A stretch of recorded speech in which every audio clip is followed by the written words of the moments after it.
আমাদের কাপড় চোপড় ধোয়ার কিন্তু শেষ হচ্ছে না। কিছু কাপড় চোপড় ধুয়ে তারপর রান্না করলাম স্পেশাল সয়াবিনের রসা, আর সাথে আছে স্পেশাল চাটনি। নমস্কার, গুড মর্নিং সবাইকে। কেমন আছেন সবাই? আশা করি ভগবানের কৃপায় ভালোই আছেন। আমিও তো অনেক ভালো আছি। ইলার ব্লগে আরেকটি নতুন ব্লগ ভিডিও নিয়ে চলে আসলাম আপনাদের জন্য। এই তো কাপড় চোপড় ধোয়া কিন্তু শেষই হচ্ছে না। এই যে কিছুটা বাকি ছিল, ওইগুলো আজকে ধুয়ে দিলাম। চাদর, ধুতি আর হচ্ছে যে নামাবলি, এইগুলোই কিন্তু ছিল, এইগুলোই ধুয়ে দিলাম। আর এখন এগুলো ধুয়ে শুকাইতে কিন্তু একদমই সময় লাগবে না, তাড়াতাড়ি শুকিয়ে যাবে, রোদ আছে প্রচুর। তারপরে কিন্তু আজকে হচ্ছে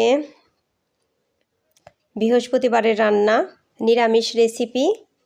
ওই সয়াবিনের রসা, ফুলকপি দিয়ে, তারপরে বাদাম দিয়ে, আর থাকবে তার সাথে থাকবে কিন্তু স্পেশাল চাটনি।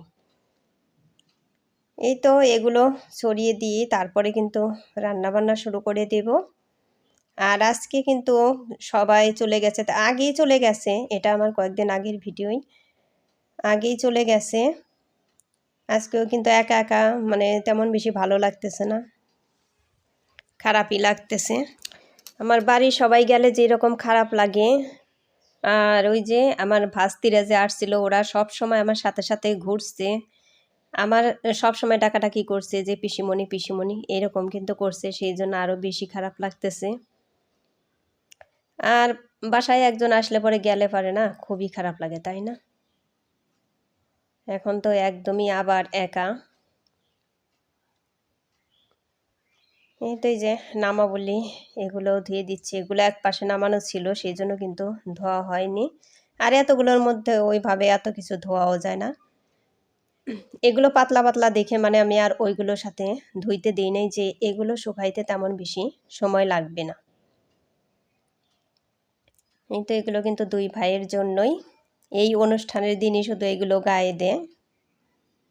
আর এই যে মার একটা সোয়েটার, এইটা রেখে গেছে, এটা ধুয়ে রেখে দিব আবার।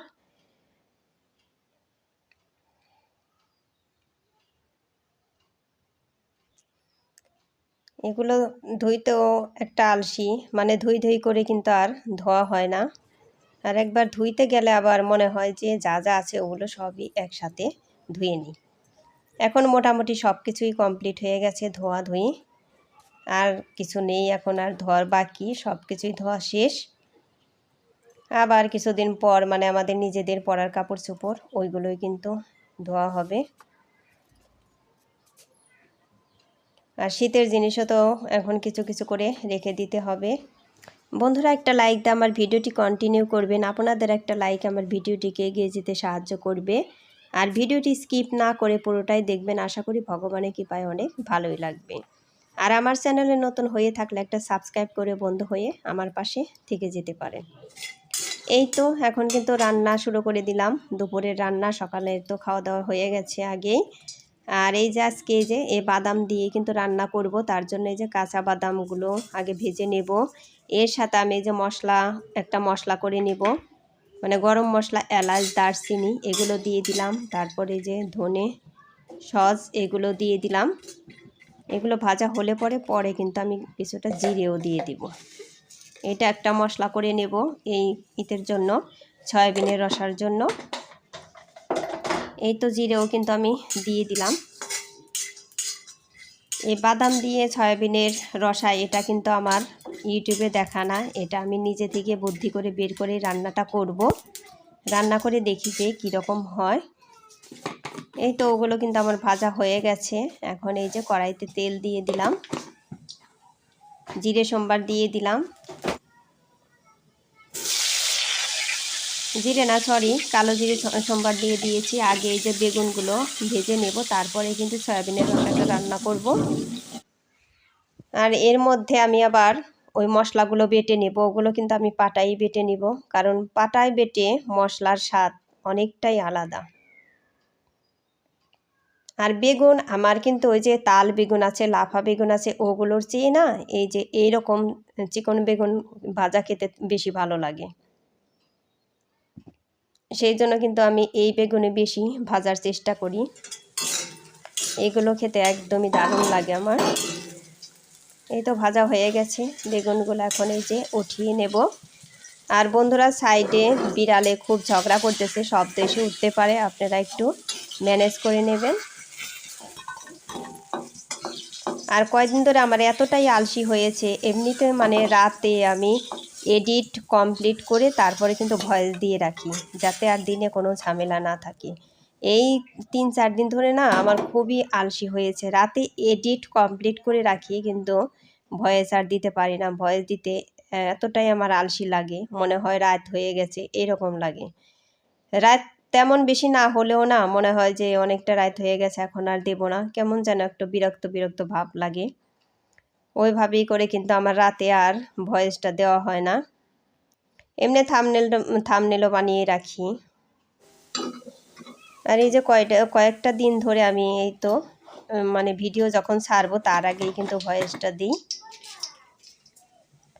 আর দেখবেন কাজ যদি ফেলে রাখা হয় না, ওটা খুবই কষ্টের হয় এই দিনে ভয়েস দেওয়া। মানে এখন তো আমি অন্য একটা কাজও করতে পারতাম যদি রাতে ভয়েসটা দিয়ে রাখতাম। এই তো আমারও কিন্তু সয়াবিনও ভাজা হয়ে গেল। এখন এই যে আলুগুলো দিয়ে দিলাম, এর মধ্যে লবণ হলুদ দিয়ে দিব। আর এই যে তেলের মধ্যে হলুদ দিলে পরে কালারটা কিন্তু বেশি সুন্দর হয়, দেখবেন তরকারির কালার। এই তো আলুগুলো একটু ভাজা হলে তারপরে কিন্তু আমি কপিগুলো দিয়ে দিব। এই তো কপিগুলো দিয়ে দিচ্ছি। এখন এগুলো আমি ভালো করে ভেজে নেব, কপি আর আলু সহই। কপিতে তো প্রচুর পরিমাণে তেল লাগে, কিন্তু তেল এখানে আছে কম অনেকটাই। তারপর আমি যদি ভাজার মধ্যে আরও একটু তেল দিতাম তাও আমার কপিতে লাগতো, কিন্তু আমি আর তেল দেব না। তেমন বেশি তেল খেতে কিন্তু ভালো লাগে না, এত বেশি তেল দিয়ে তরকারি খেতে। আর এই যে 2 টুকরা কিন্তু আমি এর মধ্যে টমেটো দিয়ে দিলাম। টমেটো কিন্তু আমার গলে গিয়েছে, টমেটো ভাজা হয়ে গেছে। এখন এই যে এগুলো আবার ভালো করে নাড়াচাড়া করে নেব। তারপরেই কিন্তু এর মধ্যে সয়াবিনও দিয়ে দেব, ভেজে রাখা সয়াবিন। আমি কিন্তু সয়াবিন অনেকগুলোই নিয়েছি, কারণ 1 বাটি এখানে থেকে রসা আবার রেখে দেব আপনাদের দাদার জন্য। আমি তো ফ্রিজে তরকারি রাখা শুরু করে দিয়েছি, তার কারণ আবার কিছুদিন পরেই কিন্তু আমি গাজীপুর যাব, সেই জন্য। এই তো এখন মনে হচ্ছে, দেখা যাচ্ছে যে তেলে হয় নাই, তাই না? কিন্তু এর মধ্যে অনেকটাই তেল হয়েছে, অনেকটাই তেল দিয়েছি। এগুলো ভাজা হয়ে গেছে, আমি আর এখন আর তেল দেব না। আর এই যে বাদাম বেটে নিয়েছি, এই বাদাম বাটা কিন্তু দিয়ে দিলাম, বাদামের পেস্ট এর মধ্যে। এখন এগুলো একটু আবার নাড়াচাড়া করে কিন্তু কষিয়ে নেব। ওই প্লেটটা ধুয়ে আবার একটু জল দিয়ে দিলাম এর মধ্যে। এখন ভালো করে নাড়াচাড়া করে কিন্তু আস্তে আস্তে আমি কষিয়ে নিব লো ফ্লেমে জাল দিয়ে, কারণ এখন তেমন বেশি জোরে জালও দেওয়া যাবে না, তা না হলে নিচ থেকে কিন্তু পুড়ে পুড়ে উঠতে পারে।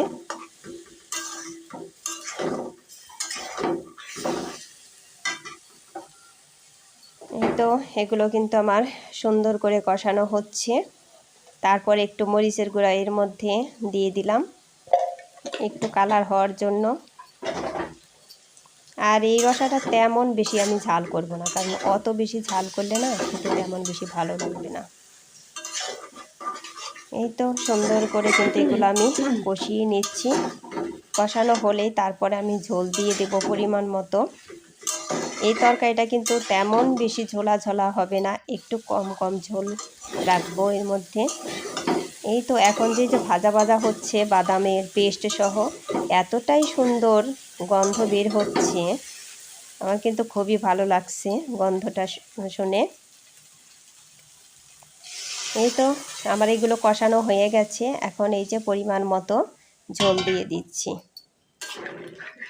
আর আজকের রসার কালারটা তেমন বেশি ভালো হবে না, তার কারণ এর মধ্যে যেহেতু বাদামের পেস্ট আছে, সেই জন্য কালার কিন্তু একদম টকটকে কালার হবে না। তারপরেও যেটুক হবে ওটুক ভালোই হবে, একদম খারাপও হবে না।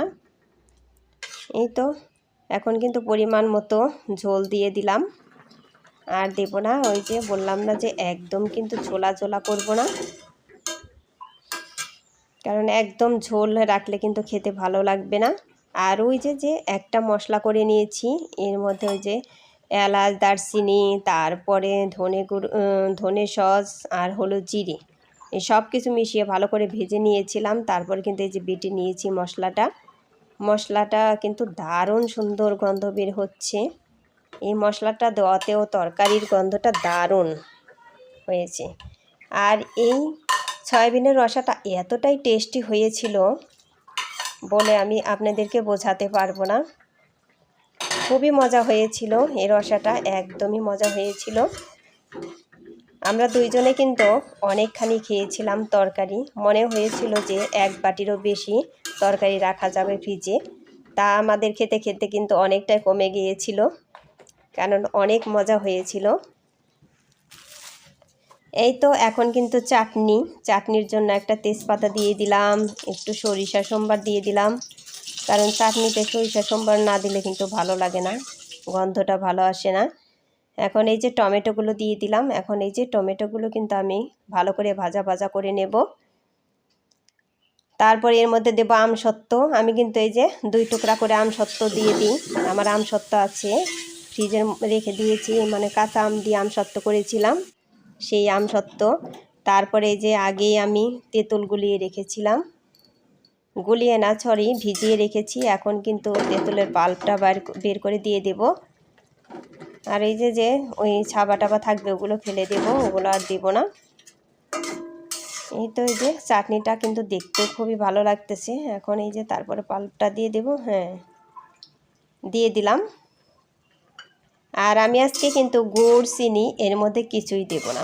তাহলে কি দেব, আমার এখানে মিষ্টি শিরা রয়ে গেছে, ওইগুলো কিন্তু দেব। মিষ্টি শিরা দিয়ে চাটনি খেতে আমার খুব ভালো লাগে, কারণ ওটাও একদম গাঢ় শিরা। ওই যে দেখেন, মিষ্টি শিরাটা দিয়ে দিলাম। চাটনিটাও এতটাই মজা হয়েছিল, চাটনি, সয়াবিনের রসা খুবই মজা হয়েছিল সব কিছুই। যাই হোক বন্ধুরা, আবারও বলি যে আমার ভিডিওটি যদি ভালো লেগে থাকে তাহলে একটা লাইক, কমেন্ট, শেয়ার আর একটা সাবস্ক্রাইব করে দেবেন। ওই দেখেন, দেখতেও কিন্তু খুবই ভালো লাগছে সব কিছু আইটেমই। যাই হোক, সবাই ভালো থাকবেন, সুস্থ থাকবেন এই কামনা করেই ভিডিওটি শেষ করছি। Tata, bye bye.